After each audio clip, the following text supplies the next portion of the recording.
Alright everyone, welcome to Brandon at Random Reviews, covering one unsystematically chosen movie at a time. Today the movie is A Bronx Tale, released on October 1st, 1993, based on the Chazz Palminteri play of the same name that premiered in 1989, directed by Robert De Niro. For the cast, we have Chazz Palminteri as Sonny, Robert De Niro as Lorenzo, and Alfonso Fibenucci as Calogero at age 17.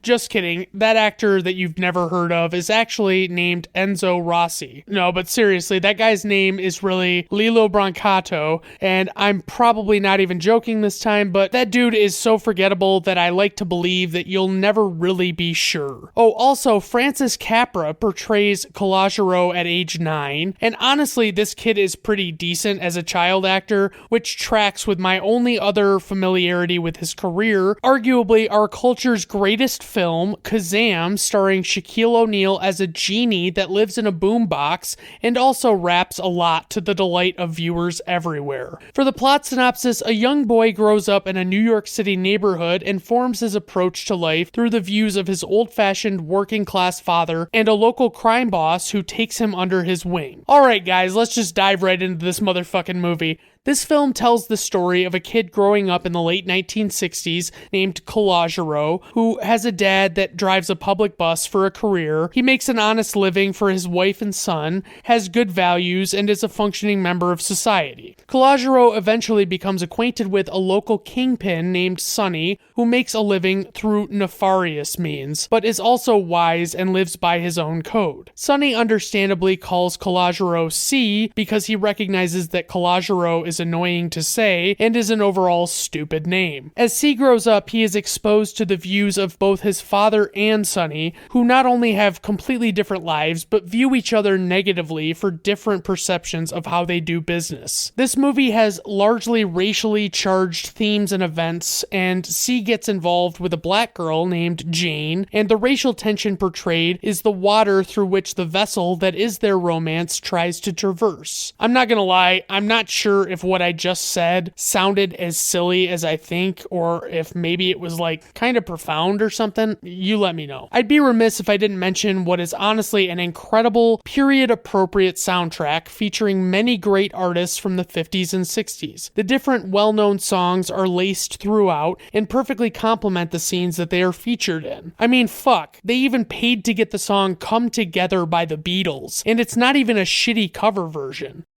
C is faced with a lot of tough moments, choices he has to make based on a combination of his father Lorenzo and his mentor Sonny's life teachings. Alright, on to ratings. IMDb 7.8, Letterboxd 4.0, Rotten Tomato critic score 97%, Rotten Tomato audience score 93%. Personal rating 4.5 out of 5 stars. I truly do love taking the time to revisit this one. It's one of those movies that I feel you could recommend to someone, and even if their taste didn't particularly align with that of this film, they would still likely at least enjoy it and definitely not think that it was like some piece of shit. Obviously, as you might expect, the performances we get from our seasoned lead actors Chazz Palminteri and Robert De Niro are spectacular and honestly quite perfect. I must admit that the rookie actor Gabriel Romeo is nothing special and honestly probably could have been swapped out for almost anyone else, and they could have likely done better, and what might have even made the difference in making this film a more often discussed classic crime drama, but what can you do? I like that we see the different views on life from Sonny and Lorenzo as they differ greatly, but neither is perceived as completely right or completely wrong in any way. Alright everyone, thank you for stopping by. I do appreciate it. Have a good rest of your day. Bye now.